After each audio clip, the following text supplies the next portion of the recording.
I'm Joel Simpson, and you're watching the debate edition of Frank Discussions. In this format, the co-hosts take assigned positions, one for and one against the moot, regardless of their personal views. The arguments you hear here are not necessarily their own opinions, but are made in adherence with the rules of the debate. The goal is to challenge ideas and spark critical thinking.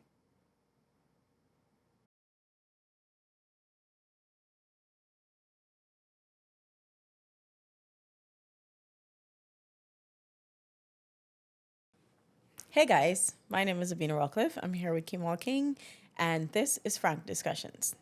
Today we have an exciting mood for you. Raising police salary is the most effective way to reduce bribery in Guyana. We want to give you some sort of context before we get into the substantive debate. It is often said that the Guyana Police Force and the Guyana Power and Light are the weapons formed against this country. That expression in young Guyanese lexicon simply means that the two public institutions are the worst managed and deliver services in the least favorable way. But today we're not focusing on GPL. The Guyana Police Force continues to face a long line of shortcomings, from incompetence to corruption. Amongst the corrupt practices perpetuated by members of the force is the acceptance of bribes. Recently, the force declared war on bribery. The force noted the fact that bribery is a criminal offense and that both the giver and the receiver of bribes are liable under the law. The force said that such acts erode public trust, weaken the rule of law, and undermine the foundations of justice. This war was declared as the force noted a worrying increase in attempts by members of the public to issue bribes or tokens of appreciation, if we want to invoke euphemisms. In the declaration of war, the force urged citizens to report instances of bribery or attempted bribery to the Commission of the Police Secretariat.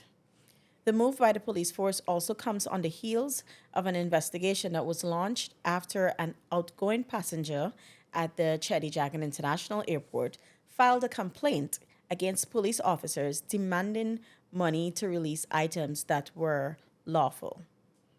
Top cop Clifton Hicken has taken an active role in the anti-bribery campaign. He recently visited both the 𝐶hedi International Airport and the Eugene F. Karayi Airport, where he interacted with immigration officers and other police ranks. The force has made a decision for all police officers stationed at the airports, including immigration officers, to be outfitted with body cameras. Raising police salary, 𝐾𝐢𝐬, is the most effective way, not because it is the best answer to the problem or because it can be deemed efficacious on its own, but because it can create the right conditions for the measures to work. We have to assume that the men and women in the Guyana Police Force are not inherently corrupt. The propensity to say left, as in leave a bribe, or right, I'm going to write you up, is not rooted in malevolence, but in a basic instinct to survive and take care of one's family. We have middle-income and high-income people in this country complaining about the rising cost of living. Of the 6,909 members of the force, the vast majority of them, which are mostly the ones on the road anyhow, are paid less than $200,000 monthly. 𝐾𝐢𝐬, can you survive on less than $200,000 monthly? Depends. Okay. In fact, constables earn just about $130,000 per month. Is that dependable too? Is it? It's not an amount I would want to make. Okay. Compare this to what obtains in Trinidad with all their financial turmoil and how Guyanese ready to jab them. The average pay for police over there is $11,480. At an exchange rate of 30 to 1, that hovers around $344,000 per month. Of course, I have to do my pre-calculation because I would not have been able to do that on the spot. That is the average salary. And of course, senior rank is paid much more. They do not, I know you might want to talk about tax. They do not pay much tax on that for the average salary because their threshold is $8,000. So the tax is paid on just about $3,000. Police there can afford to live comfortably. They may not be able to afford a mortgage and a car loan simultaneously, but their pay allows them the dignity to choose. Police bribery is not rampant over there. I'm not suggesting that that is the only reason that bribery is not rampant over there, but it's definitely a factor. With the foundation of good pay, the Guyana Police Force can then be a bit choosier about who is accepted into the fold. We may be able to attract people of a different caliber because the salary is respectable. And we must account, yes, we must account for greed, right? There are some people who would be corrupt because they have an insatiable appetite. But look at it this way. Most Guyanese prefer to pay a bribe because of the convenience. You pass a little 2,000 or a granger to avoid spending the time at the station or in court. But if ranks are paid decent, that sort of money becomes less attractive to them, especially when weighed against the possibility of losing their jobs. So now what? Citizens will have to up their bribes. And Guyanese in about the life, if you're going to have to pay a certain bribe, you prefer to go the route. The masses will think twice. The reported cases of corrupt cops at the very top indeed highlights the fact that even those who are paid well may be corrupt. But with better pay comes stricter rules. Think about it. If you're really to have a zero tolerance police policy on bribery in the force now, the police force might become like the PNC and hemorrhage members because people simply cannot live a decent life on a basic police salary. Give police a decent salary so you can then be more demanding in their character. Train them a certain way from the bottom so that by the time they reach the top, the big guys, they have the right mold. They have it's in them now that you're not going to do certain things. When a police come from the bottom with a hustle mentality, it's hard to break. Just about a year ago, last October, we had Assistant Commissioner Calvin Brutus, who was charged with $376 million worth of financial crimes. His crimes had more to do with money laundering, conspiracy to defraud, larceny, and misconduct in public office. But it is noteworthy that Brutus declared $46.4 million to be wedding and Christmas gifts. Were some of these gifts the euphemized token of appreciation? If they were, there may be an argument to be built that he is either greedy or stuck in the hustle mentality. I would want to argue that greed may not be as widespread as the desire for basic amenities without having to work a taxi shift after a 9-hour shift. So if we do two things, at the very least, pay them decent, which would attract people of a better character. You mold them from young and root out that sort of culture from the bottom, and that is likely to go to the top. And now with a good salary, people will think twice about risking losing their jobs.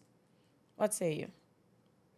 Okay, thank you, Abina. You're welcome. I think it's important for us when we consider comparing Guyana to other countries like Trinidad that you talked about, where they have a salary that's higher than Guyana.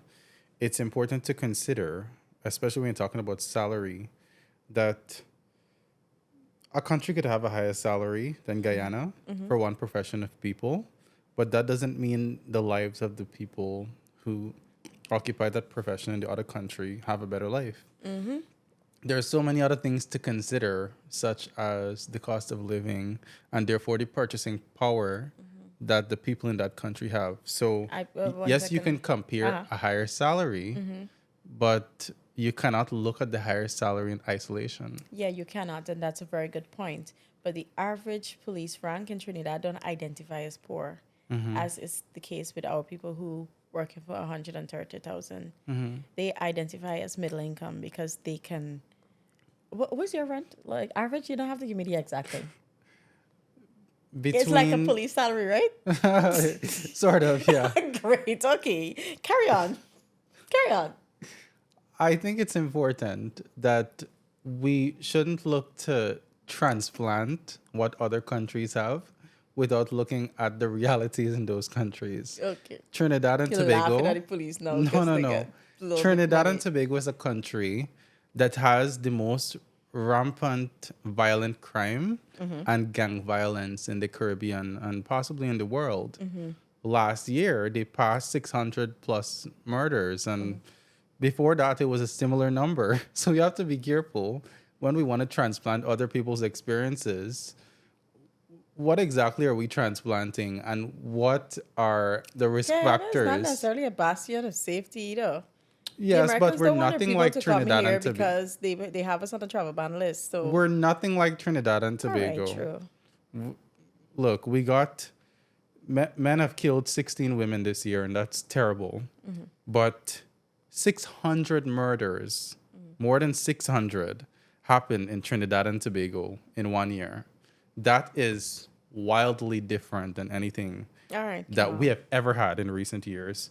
So I just think it's important that when If we want 600 to... people dying in is more than half the population. So we Yeah, don't yeah, have but- the number of people to have that kind of. It's not possible. So Trinidad has about double our population, right? And over 2 Yeah. million people over there. So if you want to look at scale, then we could scale it down and say, okay, if 300 people died Okay. in Guyana, then that would also be crazy due to murder. Okay, come on. We don't have those numbers. Okay. So, I mean, I'll consider your argument about Trinidad, but we really got to look at it carefully. Gotcha.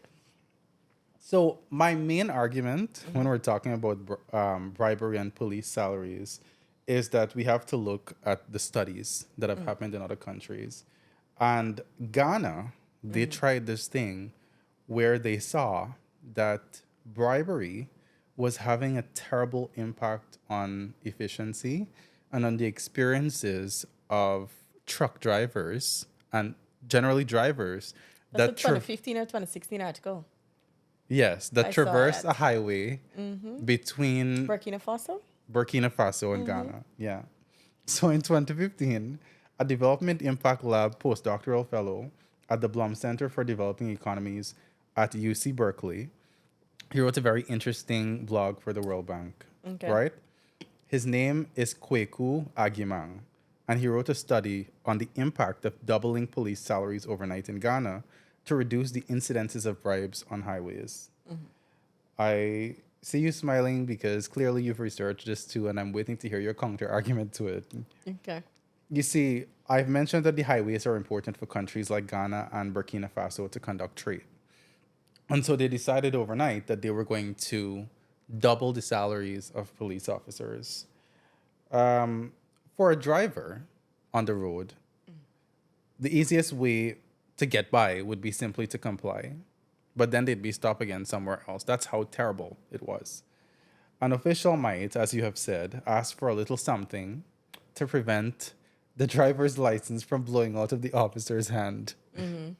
In July 2010, the salaries doubled overnight, and they hoped that the problem would rule out the bribes on the highway. Then they did a survey on truck drivers traversing the route linking the capital of Burkina Faso to a main port in Ghana. And they analyzed information like how long was your encounter with the police and how much was the bribe. And this is what he wrote, Mr. 𝐷𝐻𝐿. He said not only did the police spend more time shaking down drivers after they received higher salaries, but they took significantly more money after receiving higher wages. Instead of leading to a more, if the reader would permit, a civil police force, the higher salaries seemed to give them a higher appetite for corruption. Although we were initially encouraged to spot a parallel increase in the number of trucks that didn't pay bribes, we were disheartened to realize that bribery did not actually change. And this was because the police salary change increased the number of road stops on the highway. Arguably worse, the aggregate bribe cost of the trip significantly rose following the salary increase. And I wonder, Abina, how Guyanese would feel when they hear that. And they hear you suggesting that maybe we should spike significantly the salaries of police officers in order to try to prevent bribery. Maybe what could happen is that we increase the appetite of those police offenders to try to get a bigger piece from the people that they're stopping. I'd love to hear what the people in the comments have to think about that. So I personally, I want our police, our men and women in uniform, to be paid more. Because but I right don't now they're being paid your rent. because I do not see it as I do not see it as a solution to the issue of bribery. Clearly, I think the greatest thing as a solution for police corruption is having stricter oversight and things like working body cameras for all of our men and women in uniforms. I think this is the thing that would prevent them, or at least reduce the likelihood of bribery.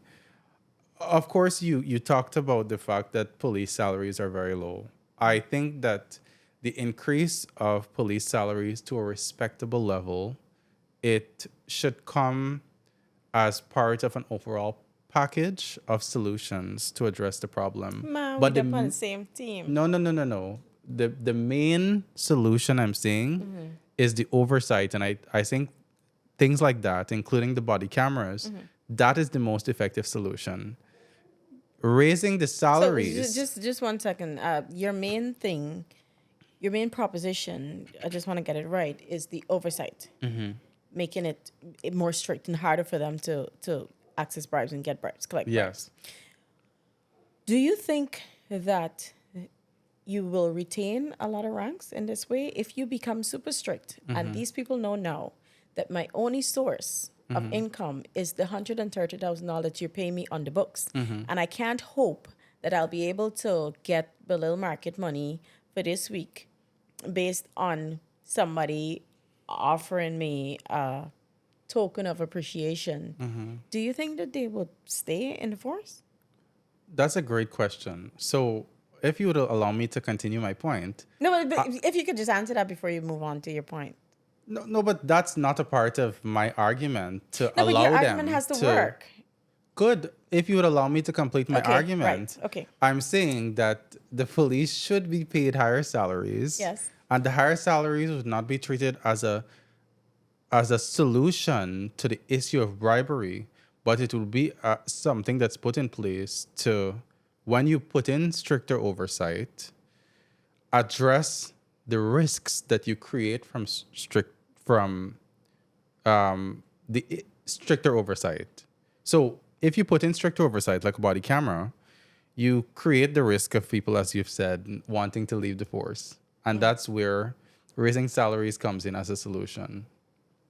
Salaries as part of a broader package of compensation and rewards for good behavior. So you're saying that you have to have the increased salary for your thing to work? I'm saying that it is a secondary part of a broader package of solutions. But in order for your thing to work, you need the increase.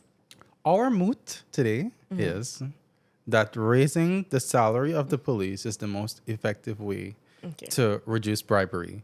And I have shown you that research has been done in Ghana. In Ghana, that has a completely different situation to Guyana, because the truck drivers there were somehow able to pay an increased bribe. You think them people who drive in truck in Guyana able to pay increased bribe? Well, I'm glad you asked that, because I also looked at instances in countries like South Africa and Brazil where the members of the force are typically considered to be more well paid. And the issue... So you didn't answer the question. What? If based on your Ghana comparison, do you think that our truck drivers or generally drivers, do you think that I would want to, or I would able afford to pay an increased bribe?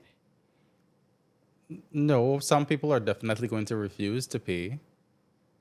And when we looked at the experience of what happened in Ghana, what they found was that there was a decrease, or there was a parallel increase in the number of trucks that didn't pay bribes. So, of course, obviously, you're going to find, if you increase the salaries, there are going to be more people who refuse to pay that just because they don't have the money to pay it. Okay. But the responsibility also... people would want to take the risk less, because why risk my job for $5,000? at 2,000? Who, the drivers or No, the police? the police. Because if simultaneously with the increased pay package, you impose stricter measures and you have the war on bribery as they have declared, and I know, okay, this is serious times now. If I'm being paid more, a higher level of professionalism is expected of me. And now I would be really fired if I take a 2,000. You think they can risk the job for 2,000 if they're being paid a decent living? I think that their appetite for a higher bribe will be fostered, as I've And would explained the people with pay the the higher research. bribe? Some people are going to refuse, and some people are going to pay Okay, it, carry as the on. research shows. So, my major point here is that it's really a culture that causes the issue of bribery, Abina. And I don't think that we can ever stamp out bribery.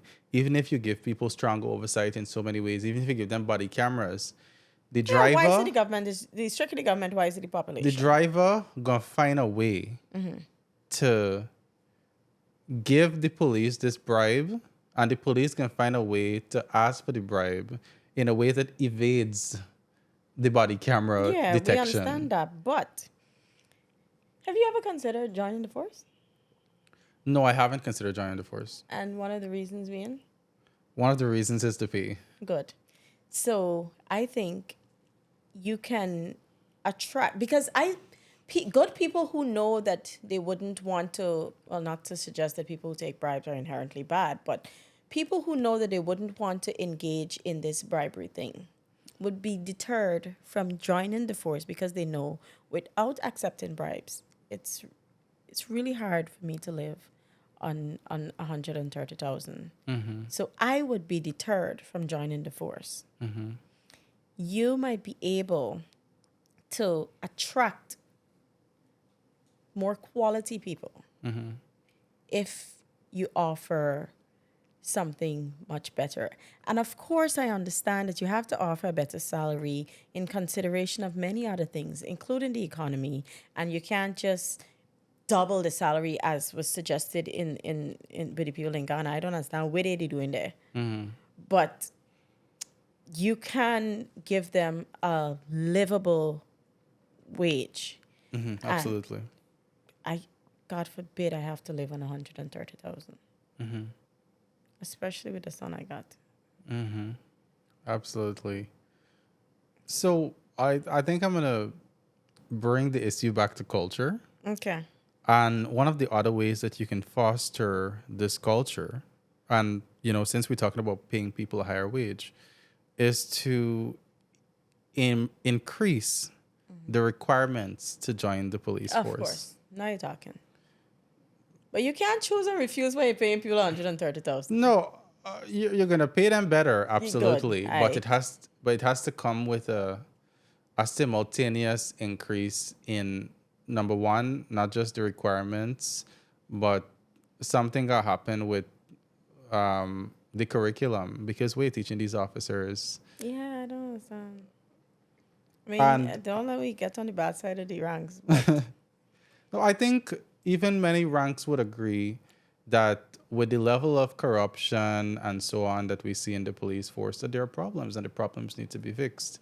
And imagine how them people feel now they declare a war on bribe. When last year, we didn't get this kind of reaction when you see 300 and something million from one of your top officers. So the people at the bottom, they were thinking, like, I know police. And they're thinking they're coming down on we for a 5,000 or 6,000 there. The most people don't pay no big set of bribe for traffic offenses and them thing. Yeah. And you get Brutus declaring $46 million as wedding gifts and Christmas gifts. That's horrible. I mean, it shows that the issue of bribery is widespread, regardless of the level of your salary. Yes, I don't Which come to goes me with to the- support my right? argument. Stop it, Kamal. I won't have Well, you. and I thank you for bringing up that point. No, I said that before, but I told you as well that you'll have to understand that in some cases it's just greed, and you don't. Do you believe that the vast majority of those in the police force, they're just greedy? Is it that you think that generally it's just greed, or they do that so that they can cushion the blow from the what they receive? And mind you, this 130 that they receive is only this year, this January, Yeah. when the minimum wage thing used to be lower. I think what we saw is when the PPP government came into office, it reinstated a grant that it issued to police officers. The double salary, yes, yes. Yeah. And yeah, that comes in handy. I Yeah, think that it's comes just in very twice a handy. year. And do you think this has impacted the issue of bribery? I mean, now the top cop is saying that bribery is a huge problem. Even after they're getting more money, has this problem been addressed in any way? Have they said that that's helping to curb the issue? The twice a year money. The double salary. That comes one like in the beginning of the year, one like around Christmas time. I mean, that's one thing, you know. When we talk about increasing salaries, you've said that you don't want to do an abrupt increase. You want to increase the salaries of Incrementally, but public servants, generally everybody, so there isn't wealth inequality. So that's one of the things that's being used to, you know, raise the standards so that police feel as though they're being appreciated more and they're getting a little more money. The government has increased the salaries of police officers annually, Yes. as with other public servants. And we're seeing the salaries being increased at a higher rate now that we have oil money, right? Secondly, they give them the double salary that they get in. And these are ways in which, you know, the standard of the compensation for the police are being improved. okay. But yet, we're seeing a war on bribery. I just think that we need to look empirically and determine what exactly is the problem. And you'll find that if you look, as I've pointed out, at the experiences of other countries, that raising the police salaries, while important, is not the solution. Okay, I understand, and I read, uh, of course, in kind of anticipating what you would come with. Yeah. I did my own research, and I get what they're saying, but I think a lot of those researchers didn't consider the Guyana context and how it must be to try and survive an economy where it's so hard, even for people who are getting decent salaries. Chronix, one of my favorite artists, he has a song. You know, I always with songs. I'm from a music background. He said, "Teacher now get paid, the government need to purge and process. Police now get paid, so they find it hard for serve and protect." So I think even with the people who know that it's not raising salaries and not the be all and end all of attacking corruption, they understand that it's a critical. It's something that it's hard to happen if you can't really serve and protect effectively if you're not being paid properly. Okay. So in my own recommendation, even for the purpose of the debate and even personally, I don't anticipate it being effective if you just raise the salary in isolation. You have to have other measures that complement the increase in salaries. And I think we need to understand this bribery thing and how problematic it could be, because in some cases it's just things that might not necessarily cost someone's life, but in some cases it could save a life. Somebody take a bribe for a drunk driver and you speed off and you die, or you jump a traffic light and it becomes your thing and you keep doing that and you cause accidents. So the bribery thing is a big deal, and we must figure a way to deal with it. And I think it's a good place to start by increasing the salaries of the men and women in the Guyana police force. So what do you think? Don't you agree that using body cameras would be a more effective solution? It's a I think it's a good complementary solution because I think we want to, we wouldn't solve this overnight and we have to look long term. So you kind of fade out the people who are there now. And as they go off, this new set of people who you're attracting, you want to foster a better culture. As you said, there's a culture. And you wouldn't attract the good people if they don't see it being possible to live decent on a police salary. So you do it in two ways. You put in the body cam and you have stricter measures, but you have to have people who have a real desire to serve and protect. And it's not just like, okay, this is a hustling institution and I'm going to go and try and see how I could catch my hand. Okay. And I think up until now, we've been having this conversation about how we try to curb bribery without talking about, the people who give the bribes. Solutions could also address those people too, Yeah, I think especially if you have a different outlook.